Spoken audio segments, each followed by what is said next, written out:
जंगल का मौसम बहुत ही सुहाना होता है। राजू कौवा अपनी मम्मा से कहने लगता है, मामा मैं जंगल में जा रहा हूँ। आम और सेब पक गए हैं जंगल में और मैं साथ चिड़िया को लेके जाऊंगा चुपके चुपके। उसकी मम्मा तो जाने भी नहीं देती। हाँ हाँ राजू बेटा, आप चले जाओ और जल्दी वापस आना, ज्यादा दूर ना जाना और मेरे लिए भी कुछ फल ले आना। ठीक है ले आऊंगा, अब मुझे जाने भी दो। फिर राजू कौवा चिड़िया के पास जाता है। चिड़िया आओ, हम जंगल में घूमने चलते हैं, बहुत मजा आएगा। सेब और आम लगे हुए हैं जंगल में और हम दोनों बहुत मजे करेंगे। अपनी मम्मा को ना बताना, चुप करके मेरे साथ आ जाओ, बहुत मजा आएगा। ठीक है राजू कौवे, मैं चलती हूँ, मेरा भी बहुत मन कर रहा है सेब और आम खाने को। हम दोनों जाएंगे और बहुत मजे करेंगे और मम्मा को नहीं बताएंगे। इसी तरह वो दोनों जंगल की तरफ रवाना हो जाते हैं।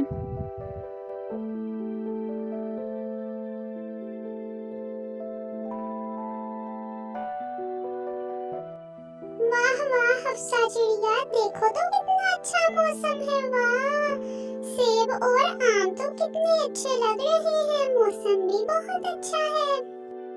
जी राजू कौवे, आप बिल्कुल ठीक कह रहे हैं, बहुत अच्छा मौसम है। हम रोज यहाँ पर आया करेंगे। बहुत ही मीठे फल हैं, मुझे तो बहुत अच्छा लग रहा है।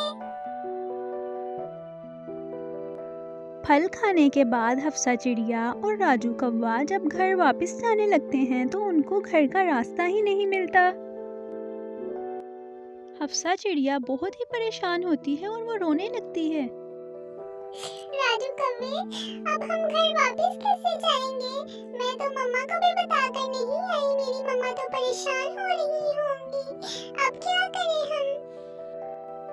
रास्ता मिल ही जाएगा हफ्सा चिड़िया, हम देखते हैं इधर उधर, रास्ता हमें जरूर मिलेगा और हम घर जरूर वापस जाएंगे।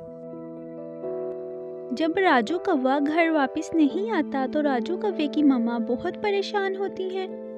पता नहीं कहाँ रह गया ये राजू, साथ चिड़िया को भी ले गया है। अब मैं उसकी मम्मा को क्या जवाब दूंगी? राजू कौवे को देखने के लिए कौवी चिड़िया के पास जाती है। कौवी, तुम्हारा बेटा मेरी चिड़िया को भी साथ ले गया है, पता नहीं कहाँ चला गया है।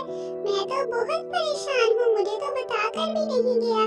मैं सारे जंगल में ढूंढ कर आई हूँ, लेकिन हफ्सा चिड़िया मुझे कहीं नहीं मिली, पता नहीं कहाँ चली गई है। मैं तो खुद बहुत परेशान हूँ, पता नहीं कहाँ चला गया। कह रहा था मीठे आम खाने जा रहा हूँ, अभी तक वापस तो नहीं आया। अब हम जाकर ढूंढते हैं, हफ्सा चिड़िया भी उसके साथ ही है। चलो आओ हम ढूंढ कर आते हैं उनको। आज तो हफ्सा चिड़िया के मामू ने भी आना था, अगर उसके मामू आ गए तो वो बहुत परेशान होंगे, पता नहीं कहाँ चली गई है।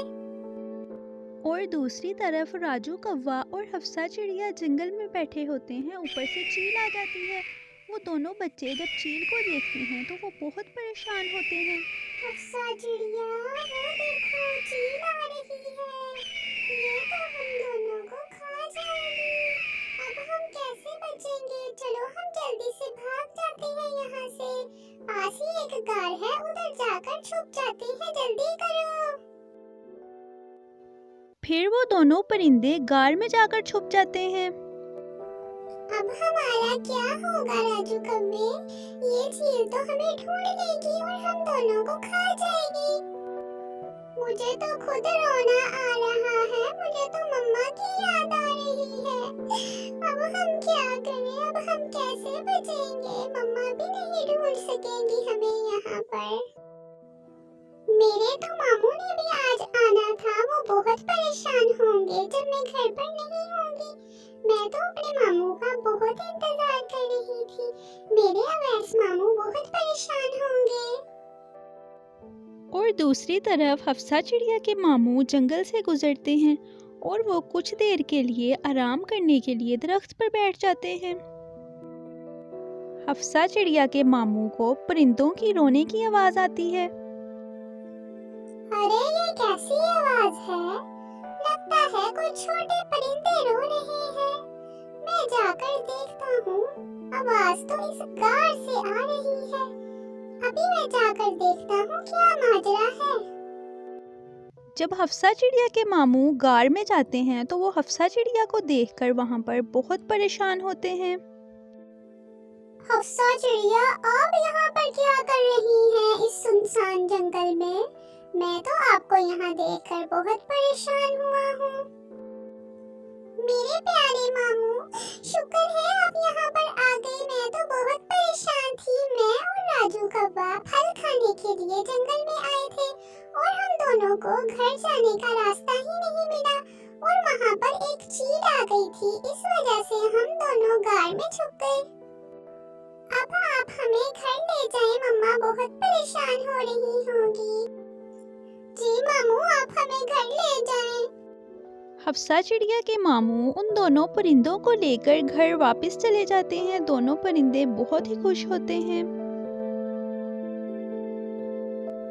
हफ्सा चिड़िया, शुक्र है आपके मामू वहाँ पर आ गए। मैं तो बहुत परेशान थी।